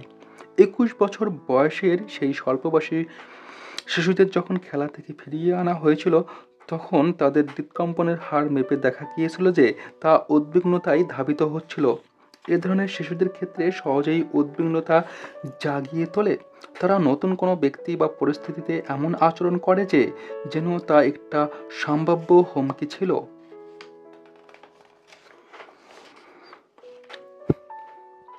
শৈশবকাল, সুযোগের খোলা বাতায়ন। মনুষ্য মস্তিষ্ক জন্মের সময়ই পরিপূর্ণভাবে বিকশিত হয় না। এটা স্বয়ংক্রিয়ভাবে নিজে নিজেই সারা জীবন ধরে বিকাশ লাভ করে। তবে শৈশবকালেই তা দ্রুত বৃদ্ধি লাভ করে। শিশুরা জন্মের সময়ই অনেক বেশি স্নায়ুতন্ত্র নিয়ে জন্মগ্রহণ করে, যা পরবর্তী সময়ে একটা পরিণত মস্তিষ্ক তা ধরে রাখে, এবং এটা একটা প্রক্রিয়ার মধ্য দিয়ে ঘটে যেটাকে প্রুনিং বলা হয়। এ সময় মস্তিষ্ক তার অপ্রয়োজনীয় স্নায়ুগুলো বাদ দেয়। এ পদ্ধতিটি নিরবচ্ছিন্ন এবং দ্রুত হতে থাকে। এ সময় অভিজ্ঞতা, বিশেষ করে শৈশবকালের অভিজ্ঞতাগুলো মস্তিষ্কে অঙ্কিত হতে থাকে। মানুষের মধ্যে সমালোচনামূলক জটিল সময়কাল জীবনের প্রথম 6 বছর স্থায়ী হয়। এ সময় স্বাভাবিক দৃষ্টিভঙ্গির জন্য জটিল নীরব সার্কিটের গঠন দৃষ্টিভঙ্গিকে উদ্দীপ্ত করে, যেটি চোখ দিয়ে শুরু এবং দর্শন সংক্রান্ত কর্টেক্সে তা শেষ হয়। যদি কোনো শিশুর একটি চোখ কয়েক সপ্তাহ বন্ধ থাকে, তাহলে ওই চোখের দৃষ্টি ক্ষমতায় একটা পরিমাপযোগ্য ঘাটতি দেখা দিতে পারে। যদি ওই সময়কালে কয়েক মাস একটি চোখ বন্ধ থাকে এবং পরে তা পুনরুদ্ধার বা খোলা হয়, তবে সে দৃষ্টি প্রতিবন্ধী হয়ে যেতে পারে। মনোসমীক্ষণ, যেটি পদ্ধতিগতভাবে আবেগগত পুনঃপ্রশিক্ষণের মাধ্যমে মানসিক প্যাটার্ন পরিবর্তন করতে পারে, একই সঙ্গে তা মস্তিষ্কের গঠনও পরিবর্তন করে। সবচেয়ে নাটকীয় মাত্রাটি এসেছে একটা গবেষণা থেকে। লোকদের অবসেসিভ কম্পালসিভ ডিসঅর্ডার এর চিকিৎসা দেওয়া হয়েছিল। এর মধ্যে একটা সূচিবাহগ্রস্ততা হলো বারবার হাত ধোয়া, এবং সেটা এমনকি দিনে 100 বারও হতে পারে। এতে করে ব্যক্তিবিশেষের হাতে ফাটল দেখা দেয়। পিইটি ছন্দ বিশ্লেষণের মাধ্যমে দেখা গেছে যে তাদের সূচিবাহগ্রস্ততা প্রিফ্রন্টাল লোবের সাধারণ ক্রিয়াকলাপের চেয়ে অনেক বেশি তৎপর থাকে। এই গবেষণাটি যেসব রোগীর উপর পরিচালনা করা হয়, তাদের মধ্যে অর্ধেক সংখ্যক রোগীকে দেওয়া হয় ওষুধ এবং বাকি অর্ধেক রোগীকে দেওয়া হয় আচরণগত থেরাপি। থেরাপি চলাকালে নিয়মতান্ত্রিকভাবে তারা তাদের সূচিবাহগ্রস্ততা প্রকাশ করে। সে কাজটি না করলেও, যেমন তারা স্টিলকে হাত রাখে তবে ধোয় না, কারণ তাদের হাত ধুতে দেওয়া হয় না, আর তখনই তাদের চোখ মুখে ভয়ের একটা ছাপ ফুটে ওঠে। তারা এরকম ভাবতে থাকে যে যদি তারা হাত ধুতে না পারে তাহলে তাকে জীবাণু আক্রমণ করবে, ফলে সে অসুস্থ হয়ে পড়বে এবং মারা যাবে। সাধারণত 1 মাস থেরাপি দেওয়ার ফলে তাদের এই অবস্থার উন্নতি হয়। এখানে উল্লেখযোগ্য যেটা পাওয়া গিয়েছিল তা হলো, ছন্দ বিশ্লেষণ পরীক্ষায় দেখা গিয়েছিল যে আচরণগত থেরাপিতে রোগীর গুরুত্বপূর্ণভাবে সূচিবাহগ্রস্ততা কমে গিয়েছিল, যেটা আবেগজনিত মস্তিষ্কের প্রধান কার্যকলাপের একটি অংশ। তাদের অভিজ্ঞতা মস্তিষ্কের কার্যকলাপকে বদলে দিয়েছিল এবং তাদের সূচিবাহগ্রস্ততা থেকে কার্যকরভাবে মুক্তি দিয়েছিল। অত্যন্ত গুরুত্বপূর্ণ জানালা। আবেগগত ব্যবস্থাপনা, যেটি পুরো শৈশবকাল জুড়ে বারবার ফিরে এসেছে, পুনরাবৃত্তি ঘটেছে এবং টিন এজড বছরগুলোতে তাদের মস্তিষ্কের সার্কিটরি পরিপূর্ণভাবে গঠন করতে সাহায্য করেছে, তা হলো আবেগগত অভ্যাস।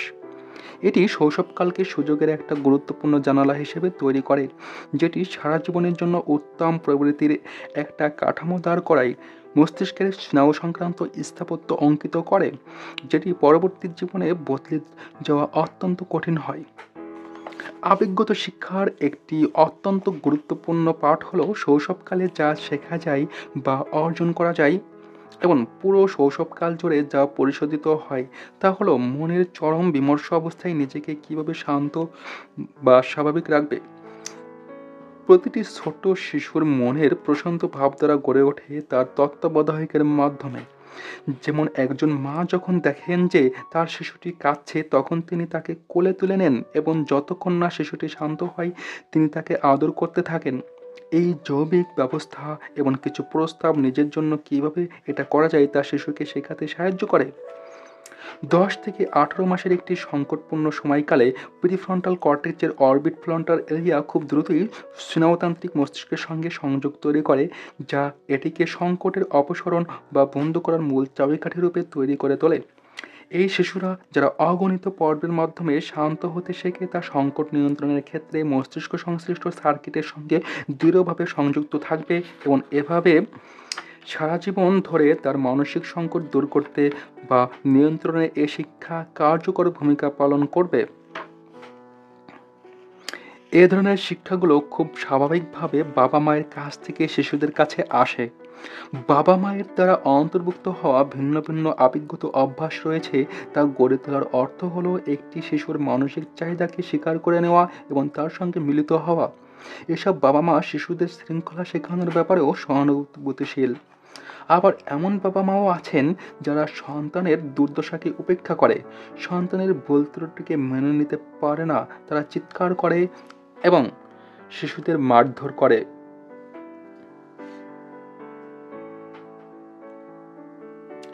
আবেগগত শিক্ষা হলো শিশুদের জীবনের দুর্দশা, হতাশা এবং এসবজনিত দুরবস্থাকে প্রতিরোধ করার জন্য একটি প্রতিকারমূলক টিউটোরিয়াল যা জীবনের প্রাথমিক অবস্থায় সম্পূর্ণরূপে হারিয়ে গিয়েছে। তবে কেন আমরা তাদের প্রয়োজনগুলো পূরণ করবার প্রয়োজনীয় পদক্ষেপ নেই না? আমাদের উচিত বাচ্চাদের লালন পালনের সময় এবং তাদের পথ নির্দেশের সময় লেখাপড়া, খেলাধুলা, শরীরচর্চা, সামাজিক ও মানবিক মূল্যবোধ গড়ে তোলা, এসবের পাশাপাশি তাদের আবেগগত সংবেদনশীলতায় দক্ষ করে গড়ে তোলা। বুদ্ধিগত আবেগের যে ঘর তার জানালাগুলো খুলে দেওয়ার সময়ই হলো শৈশবকাল। এ সময়ই সে চোখ মেলে তাকাবে সম্মুখের অবারিত জ্ঞানের রাজ্যের দিকে, আর আবেগ ও মেধার ভারসাম্যপূর্ণ মানসিক অবস্থা ধারণের মাধ্যমে জ্ঞানের ভাণ্ডার থেকে তুলে আনবে ধারণার বীজ মন্ত্র। সাফল্যকে হাতের মুঠোয় পুরে এগিয়ে যাবে জীবন চলার সোনালী দিগন্তের পথে। আর সে পথে চলার শুরু শিশুর এই পৃথিবীতে চোখ মেলে তাকানোর দিন থেকেই।